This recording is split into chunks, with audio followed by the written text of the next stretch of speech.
There we go, first time. Flipping heck, Tom. Right, Mandem is going exploring today. I've knocked off work a little bit early again. I haven't touched the bike in like 2 or 3 weeks, so I'm going to do some exploring, try and find somewhere new to go this afternoon, or go down some roads that I know of, but I haven't actually done yet on the bike, so let's see what happens, eh? All good, we'll check, everything's going. Bag covered. Might try and find an interesting dirt road and go down it. So I've got absolutely masses to tell you, loads to catch up on. First thing is, the first thing and probably the least most interesting thing is Kim and I have both bought mesh jackets. We've got the Revit Airwave mesh jackets ready for this summer because the last trips that we've done, we've got going and we've headed north a little bit, and before we've known it we've both been pouring with sweat and moaning about the heat. So this year we've bought mesh jackets, although I know exactly what's going to happen. We're going to get 5 minutes down the road and Kim's going to complain that she's too cold. So we'll see how we go. I think the up and coming trip, which is happening very, very soon, which I'll tell you about in a minute, we're going to leave the leather jackets at home, which is a big deal for us because we both love our leather outfits. Whatever you say about leather, whether you like it or not, protection wise, you can't beat it. It's amazing. So yeah, it's going to be strange to ditch that for the mesh jackets. We'll see how we go. We don't have space, unfortunately, because these leathers are so bulky.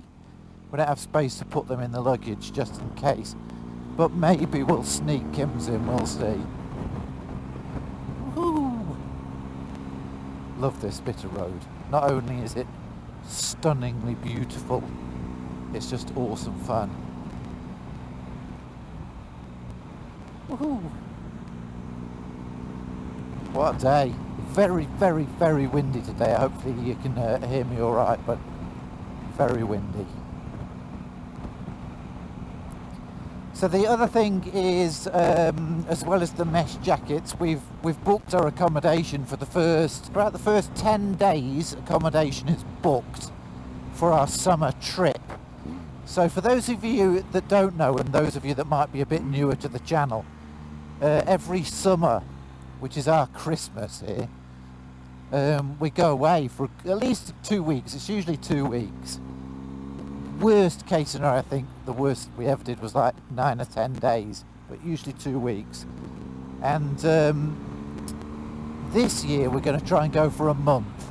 I've booked off the whole of January off work, and so has Kim. And the plan is to do New Zealand, the North and the South Island. So we've booked our ferry, we've booked our accommodation, we've got things planned, we've got places to stay. It's going to be epic, as Kim says. And well deserved, to be honest. I know everybody's sort of going through tough times depending on what country you're in, but here it's been fantastic. But we've just worked, we've had no break, no holiday. Ever since lockdown ended in end of March, we've just worked non-stop, which is great for the bank balance, but for life it's no good, if you know what I mean. I'm not too sure where I'm going to go. I might see, for your viewing pleasure, I don't know whether you can see this, right in front of me is a huge waterfall that you can actually climb up. There's a walking climbing track up it, like with all these wires and things that you climb up. But just behind it is the Treble Cone ski field, right up to the top of that mountain. I'm feeling brave today. I think I'm going to do it. So we'll see. If the gates open, we're going up there. So we'll see. Yeah, it's booked. Really excited, can't wait. I've got, it's Wednesday afternoon. We've got the rest of this week. It's a fairly cruisy week for me. Then I've got one absolutely mental, manic, busy week. And that's pretty much it, to be honest. I've got the bike booked in for a service on, at the end of that week. I'm going to go down to Dunedin by myself, get it serviced, and then bring it back so that it's all ready to go. I've actually noticed two things. This rear TKC Rocks is both amazing, but also in a straight line it's a little bit odd. It's flattening off so that it's quite flat, but they still corner amazingly. But Jason at Beaches down in Dunedin, who's just the loveliest, honest, straight shooting dealer, motorbike dealer that is, down in Dunedin, he did say actually TKC Rocks is good, but for what me and Kim do, you should have just gone for the TKC 70, not the TKC 70 Rocks. And I think in retrospect he's probably right, although I do love this tyre. I think the gate's closed. It's looking like the gate's closed to me. Let's have a look. If the gate's closed, I'm going to go straight on here to another road that none of you have ever seen. Woohoo! Oh, crikey, that was a big wheel spin. Ah, it's padlocked. That's unfortunate. That would have been fun. Up there's amazing. Well, let's go down this other dirt road you haven't seen yet, down Martuki Valley, which is down there. Let's give it a go. So yeah, both of us, both Kim and I, a well-deserved break coming up. Hopefully lots of really, really cool footage for you to see. Yeah, the front left piston has started knocking. So I spoke to Jason at Beaches, who's a stand-up guy, like I said, and he said, don't worry about it, it's something that BMW know about. He said his GS does the same, and I spoke to my other mate, said his GS does the same. The left cylinder head goes click, click, click, click, click, click, click, click, click, click, click, and the right one doesn't. When it first did it, which was just not too long ago, a few weeks ago, I was just about ready to drive the BMW into a wall. I was like, that's it, I am done with BMW, because that's two brand new bikes. The XR had all sorts of problems, and now this one. But anyway, he's put my mind at rest. He said, Tom, don't sweat it, mate, I'll send you the info about it straight from BMW head office. He's going to send me that tomorrow, which is good of him. So I'm feeling much better about it now. I'm just going to go and have a brilliant holiday with Kim and not worry about the bike. Bike's going in for a service in a little over a week. Actually I've been down here once in my life. This is about, I don't know, I think it's about 50 kilometres of farm road. And I mean, it's beautiful, don't get me wrong, but it's a dead end. That's probably why a lot of people don't do it. What's up there? Wow, look at them lupins in that forest. Look at this, like paradise, isn't it? Amazing. Oh, it's got a stray cow.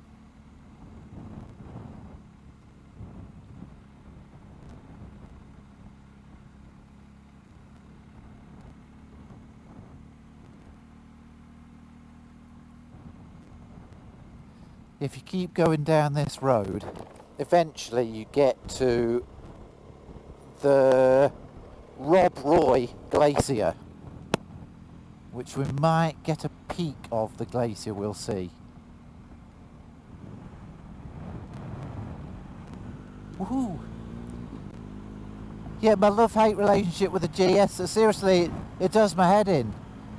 Everything about it does my head in. But actually when I ride it, I absolutely love it.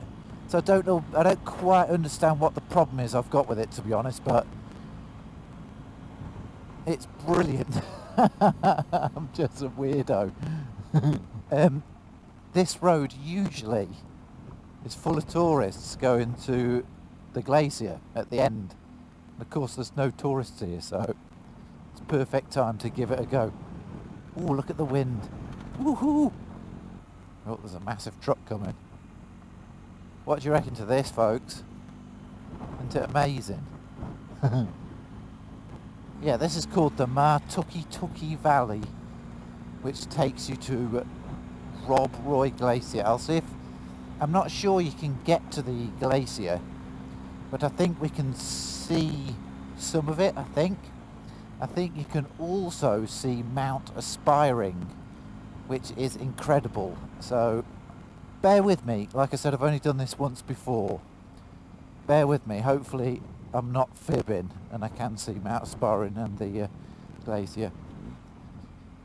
I'm pretty sure the Mount Aspiring walk starts at the end of this. It's good practice for me as well on a dirt road. Woohoo! You can see how easy it is to come off. It is constantly on the edge of going flying. Yeah, it's Kim and I lived on the North. Well, Kim's lived on the North Island all her life. Most of it. She lived a bit of time in Michigan, and yeah, she's a North Islander. She's a Aucklander, really. Born in Taranaki, but grew up in Michigan, America, and Auckland. But Kim and I have lived there for about 15, 20 years. Kim and I lived in Auckland. So we know the North Island really, really... Whoa! Oh, I nearly went then. I think I might slow down a bit. My front end just dug into a big patch of dirt. What was I saying? Yeah, Kim and I lived up there for years and years and years, so we know the North Island really, really well. I might stand up, actually. That's probably the sensible thing to do.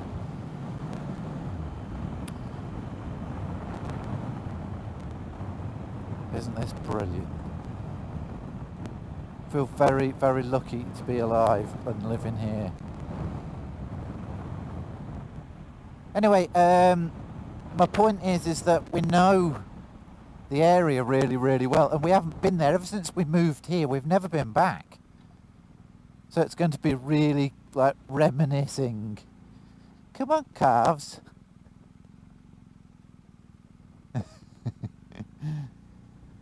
They've probably never seen a motorbike before. So yeah, for us it's going to be like a trip down memory lane. All the places that when we were romancing and young and in love, we visited and did all sorts of cool things. Like we used to go snowboarding in Mount Ruapehu. So we'll be revisiting, you know, all the places we used to stay and go, and it's going to be brilliant. It's going to be brilliant for us, but hopefully you'll pick up on the fact that, you know, we'll be excited to revisit a lot of these places, really excited. Bring back a lot of memories for us, so it's going to be good. You do get a bit landlocked down here on the mainland. The South Islanders call this the mainland, and the North Island's just the other bit. Because the South Island is ever so slightly bigger than the North Island, but of course nobody lives here. They're all up there. It's fascinating the way that the hills are formed here. Look, something to do with the glacier, I'm sure, at some point, but quite fascinating.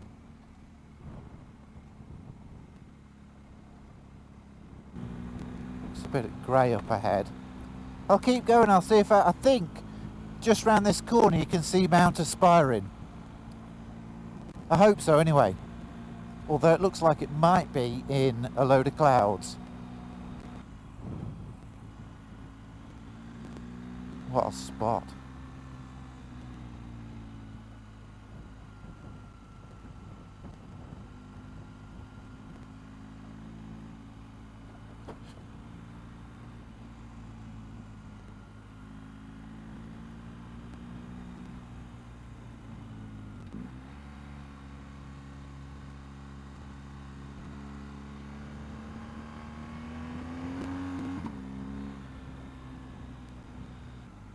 Here's the crater.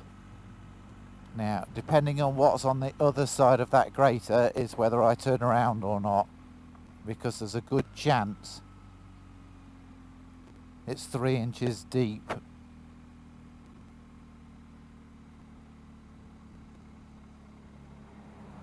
Yeah, you definitely don't want to be coming back on that. Can you see it? Look at that. It's about 3 or 4 inches deep of loose dust. Rubble. Not fun at all. Woohoo! Oh. Get off it, Tom. Get off it. Oh, crikey. I definitely can't go back on that side of the road. That's a problem. There's Mount Aspiring. Unfortunately covered in grey cloud. I think, I'm no expert, I'm no mountaineer, but I'm pretty confident in saying after Mount Cook that's the second biggest mountain. And just there, I think glistening in the sun there, I think that's the edge of the glacier. I'm not sure how much further I'll go down it. Oh, stuff it. I'll go all the way. I know it's 50 kilometres from town. Just got to stand up. Got to learn how to stand up. I'm not really an expert at standing up and riding. Actually pretty easy.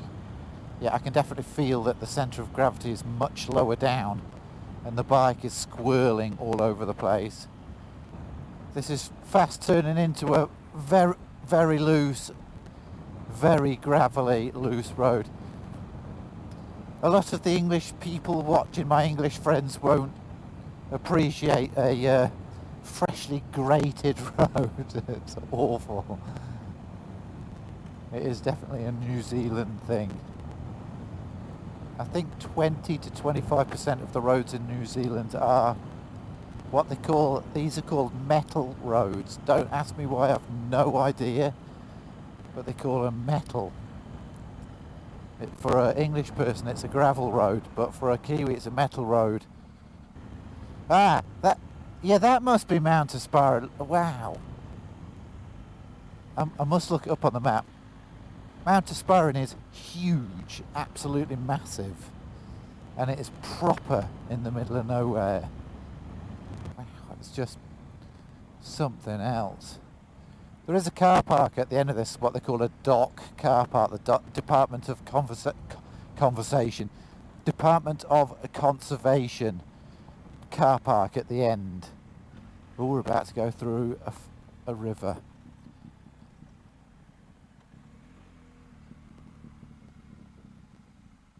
Come on, Tom, just do it. Yeah, I'm going to pull in over here. Wow.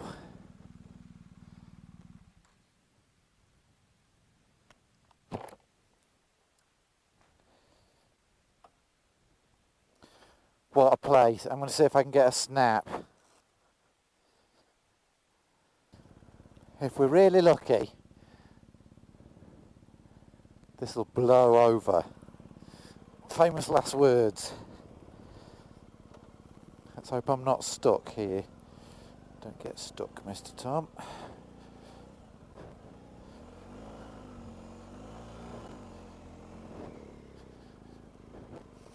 Right, let's do it. Nothing coming.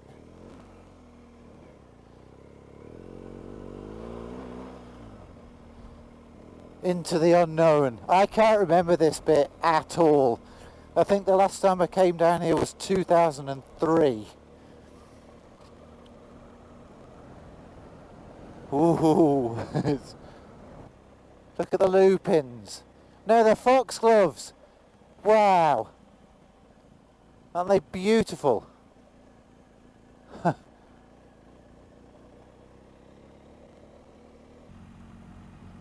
Is this Mount Aspiring through here? I really don't know.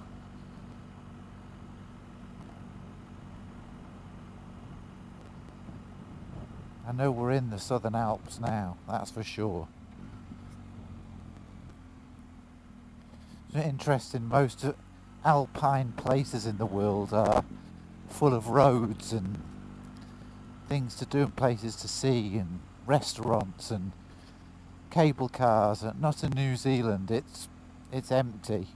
This is why when you come over, Richie, I'll give you the bike. Just don't go too mad on these roads and crash it. I'm sure you're better than me at off-road.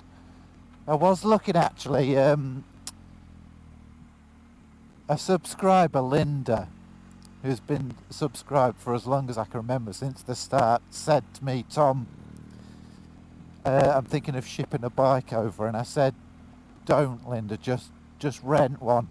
So I looked it up. You can get, there's a place, I forget what it's called, I'll put a link in the description at the end, for about 70 quid English a day, you can have a motorbike. You can get an F800 GS for a little bit more, about 80 to 100 pounds a day. You can get a GS. Now, if you factor in everything else, there's actually no cheaper way to do it. You can buy a bike. You'd need about $5,000 to buy a bike, which is £2,500. But £2,500 will rent you a bike. You know, if you want, let's just make it simple maths. A GS for 100 quid a day, 2,500, that's 25 days. That's a long time to be riding around.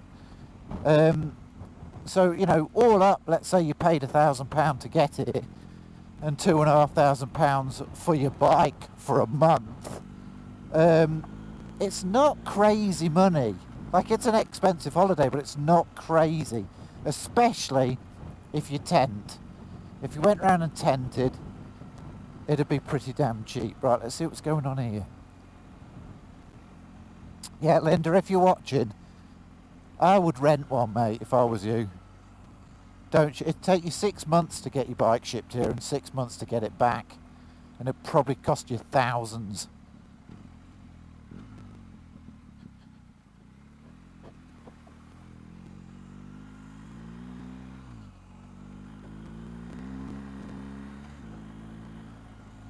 I had no idea this road went on for this long. This is amazing. I'm going to start doing this more often. It's brilliant.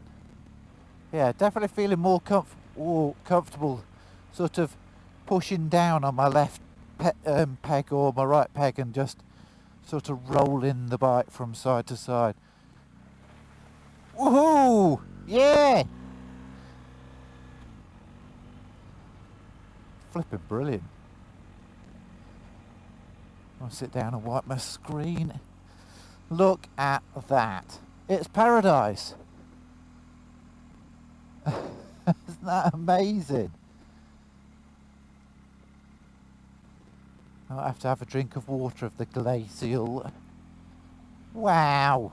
Look at that. Wow. Look at, oh my lord. Look at this, folks. Oh my god, I'm soaked.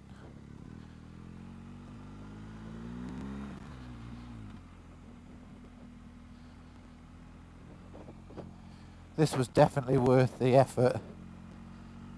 Shame it's not lighter for you. Look at this. Now you can walk at access. Wish I didn't see what it's called, but look at that, all the way up the top of the mountain there. There's hundreds of meters up there, that is. Awesome. Right, try not to crash. I do want to get to my journey's end. Get to the destination. The dock car park. Hopefully my GoPros are still going. Oh, well, I hope you're all, those of you that are the regular viewers, I hope you're proud of me. This is proper doing it off-roading for a guy with racing leathers and racing boots on. Come on, cows, out the way. Come on. That's right. Aha. This is looking like the end. Oh, and it's gone really sandy.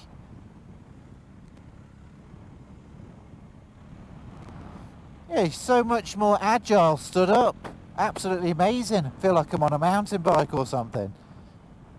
Come on, Tom. Go it. Yeah. Brilliant. I feel like I want to raise my handlebars up a bit, actually. It's a good workout as well. Actually exercise. You justify it even more now. You can definitely take these corners much faster stood up. Here we go. Here we go. This is... Oh, okay. Sheeps. Watch out, sheepies.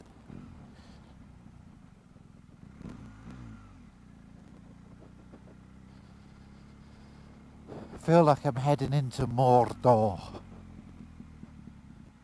Oh, this is deep.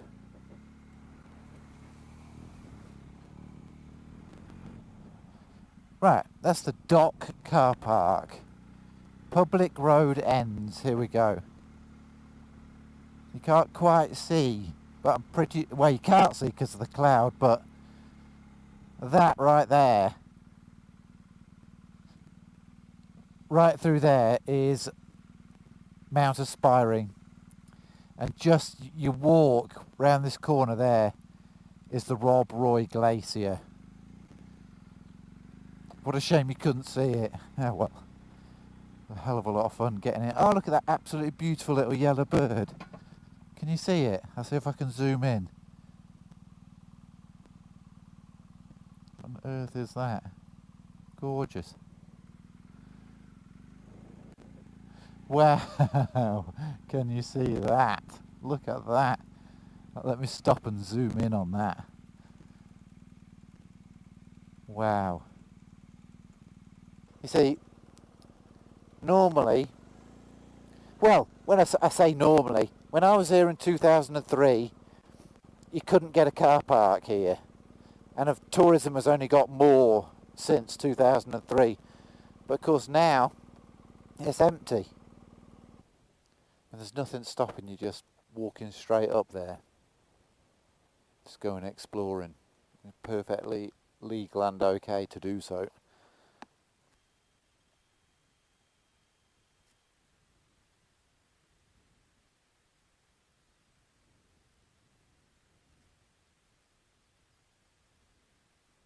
Well, that's it. Thanks so much for watching. Like I said, there's going to be lots of videos on the way. Keep your eye out, because this is it. We've got basically 1.5 weeks left of work, and then we've got a month off where we're just going to play on the bike. So stay tuned. And it's got to be said, I have had a lot of fun coming out on this dirt road. Absolutely brilliant. Now I've got to try and get back. It's a blooming long way. But look at it. Oh. Let's do this.